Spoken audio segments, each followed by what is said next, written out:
बंधू भगिनींनो नमस्कार. संपूर्ण देशभर आता वन नेशन वन इलेक्शनची चर्चा आहे. देशाचे प्रधानमंत्री नरेंद्र मोदींचा तो एक ड्रीम प्रोजेक्ट आहे की देशभरात एकाच वेळी निवडणुका झाल्या पाहिजे.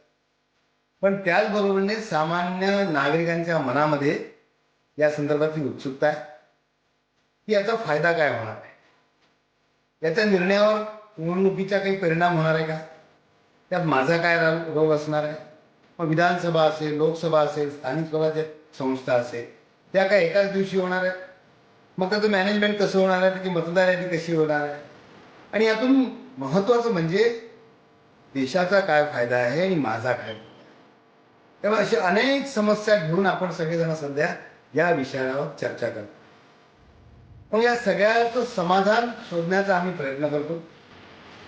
मला सांगायला अतिशय आनंद होतो की अमरावती शहरातील सिटीजन फोरम नावाची संस्था समोर आली आणि त्यांनी एक परिसंवाद आयोजित केला. अविनाश धर्माधिकारी पुण्याचे ते यासाठी येणार आहेत आणि माझी सगळ्यांना विनंती आहे की आपण सगळ्यांनी या परिसंवादामध्ये भाग घ्यावा, ऐकायला यावं. आणि म्हणून पेला संत ज्ञानेश्वर सांस्कृतिक भवनामध्ये हा कार्यक्रम आहे. आपण सगळ्यांनी आवर्जून यावं. आपण सगळेजण त्या ठिकाणी भेटू आणि सामूहिकपणे या विषयाशी चर्चा करू. आम्ही सगळेजण आपली वाट बघणार आहोत.